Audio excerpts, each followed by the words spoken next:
Hello friends, welcome back to my YouTube channel Nitesh Tiwari learning. दोस्तों, स्वागत है आपका मेरे चैनल नितेश तिवारी लर्निंग में। दोस्तों, आज मैं आपको बताने वाला हूं बहुत महत्वपूर्ण टॉपिक कार्यपालिका के बारे में। दोस्तों, आज हम जानेंगे कार्यपालिका के अर्थ के बारे में, कार्यपालिका में कौन कौन शामिल होता है, इसके अलावा कार्यपालिका में राजनीतिक कार्यपालिका क्या होती है और स्थायी कार्यपालिका क्या होती है, और भारत में देश का प्रमुख कौन होता है और सरकार का प्रमुख कौन होता है। तो आज इस विषय पर हम चर्चा करने वाले हैं। तो सबसे पहले मैं आपको बताऊंगा अर्थ, कार्यपालिका का अर्थ क्या होता है। दोस्तों, कार्यपालिका से हमारा अभिप्राय होता है एक ऐसी संस्था से, एक ऐसी अंग से जो नियम कायदे कानून को बनाता है और देश में इसे लागू करवाता है। जिस प्रकार से भारत सरकार नियमों को बनाकर लागू करवाती है, मतलब संसद कानून बनाता है और भारत सरकार जो है, उसके मंत्रिमंडल जो है, उसे लागू करवाते हैं नौकरशाह की सहायता से। इसके अलावा आज हम चर्चा करने वाले हैं राजनीतिक कार्यपालिका में कौन कौन शामिल होता है। तो दोस्तों, राजनीतिक कार्यपालिका में सरकार में आपके प्रधानमंत्री, राष्ट्रपति, मंत्रिमंडल और नौकरशाह शामिल होते हैं। और स्थायी कार्यपालिका में केवल और केवल हमारे जो नौकरशाह होते हैं वही शामिल होते हैं। क्यों? क्योंकि जो स्थायी कार्यपालिका है वह व्यक्ति की दक्षता और योग्यता के आधार पर होता है, ना कि जनता उन्हें चुनती है। इसके अलावा सबसे लास्ट में हम ये जानने का प्रयास करेंगे कि जो भारत में मंत्रिमंडल की व्यवस्था है वो किस अनुच्छेद में है। तो आप देख सकते हैं कि भारत में मंत्रिमंडल की जो व्यवस्था है 74(1) के अनुसार की गई है। बहुत महत्वपूर्ण क्वेश्चन है ये वाला। और लास्ट में आप देख सकते हैं कि भारत में जो देश का प्रमुख होता है वह राष्ट्रपति होता है और जो सरकार का प्रमुख होता है वह प्रधानमंत्री होता है। इसके अलावा आपको अगर पता होगा, भारत में वर्तमान जो राष्ट्रपति का नाम है उनका नाम आप बता सकते हैं, रामनाथ कोविंद। क्या नाम? कोविंद। इसके अलावा अगर हम प्रधानमंत्री की बात करते हैं तो आप सबको पता होगा, नरेंद्र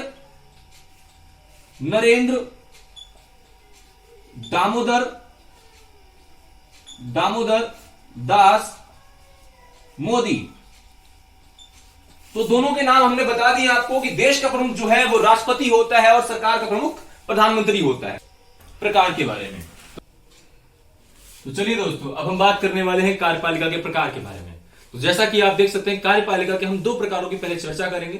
पहला होता है सामूहिक नेतृत्व पर आधारित और दूसरा होता है एक व्यक्ति, मतलब एक व्यक्ति पर आधारित आपकी कार्यपालिका, जिसमें हम जानेंगे सामूहिक कार्यपालिका के दो प्रकार होते हैं और एक व्यक्ति पर आधारित के एक ही प्रकार होता है।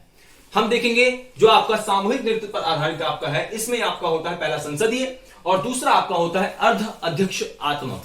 संसदीय को जानेंगे सबसे पहले। संसदीय कार्यपालिका में जो आपका सरकार का प्रमुख होता है वह प्रधानमंत्री होता है। देश का जो प्रमुख आप कह सकते हैं वो आपको कहीं ना कहीं राजा या राष्ट्रपति कोई भी हो सकता है। उसके अलावा आप देख सकते हैं सेकंड पॉइंट, वह विधायिका के प्रति प्रधानमंत्री जवाबदेह होता है। तीसरा पॉइंट हम देख सकते हैं, प्रधानमंत्री विधायिका के प्रति जवाबदेह भी होता है। और जैसा कि मैंने पहले बताया आपको कि देश का प्रमुख राजा या राष्ट्रपति कोई भी हो सकता है, लास्ट में भी आप देख सकते हैं।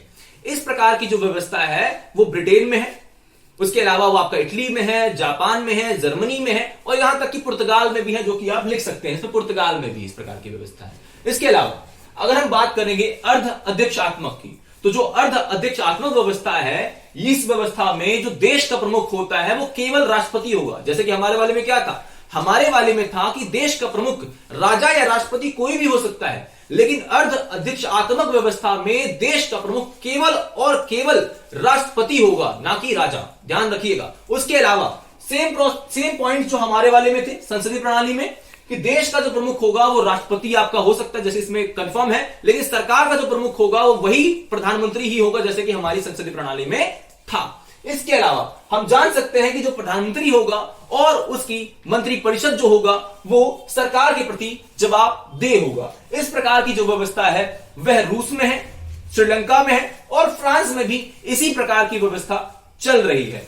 इसके अलावा हम अपने दूसरे टॉपिक पर आते हैं, जिसमें एक व्यक्ति पर आधारित व्यवस्था आपकी है कार्यपालिका की। इसमें हम जानेंगे कि पहला, कि देश का जो प्रमुख हो सकता है वह राष्ट्रपति दोनों होगा, मतलब सरकार और देश दोनों का जो प्रमुख व्यक्ति होगा वह राष्ट्रपति होता है। इसके अलावा जो राष्ट्रपति होगा उसका चुनाव प्रत्यक्ष होगा, मतलब आम जनता खुद चुनाव करेगी। जिस प्रकार से वर्तमान में अमेरिका में जो बाइडेन जो वहां के राष्ट्रपति हैं, उनका चुनाव वहां के जो आम नागरिक है उन्होंने स्वयं किया है, किसी ने और ने नहीं किया। लेकिन भारत में क्या होता है, भारत में राष्ट्रपति का चुनाव हमारे एमपी करते हैं, हमारे एमएलए करते हैं, लेकिन वहां पर प्रत्यक्ष रूप से होता है। उसके अलावा देखिए, राष्ट्रपति विधायिका के प्रति जवाबदेह नहीं होता है। विधायिका का मतलब यहां समझिए संसद की बात की जा रही है, मतलब राष्ट्रपति संसद के प्रति जवाबदेह नहीं होगा। क्यों नहीं होगा? क्योंकि जनता ने उसे सीधे चुना है, इसलिए जनता के प्रति जवाबदेह होगा, ना कि विधायिका संसद के प्रति। इसके अलावा आप देख सकते हैं कि इस प्रकार की जो व्यवस्था है अमेरिका में भी है, लैटिन अमेरिका के बहुत सारे देशों में भी है,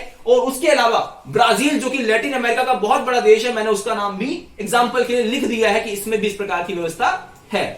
थैंक यू फ्रेंड्स, आपने बहुत ध्यान से मेरी बातों को सुना और समझ भी लिया होगा, मैं आशा करता हूं। और इस प्रकार की वीडियोस और आती रहेंगी और बहुत ज्यादा मैं वीडियोस बनाने वाला हूं, एक सीरीज हम लाने वाले हैं, तो आशा करता हूं कि आप मेरे वीडियोस को फॉलो करते रहेंगे। धन्यवाद।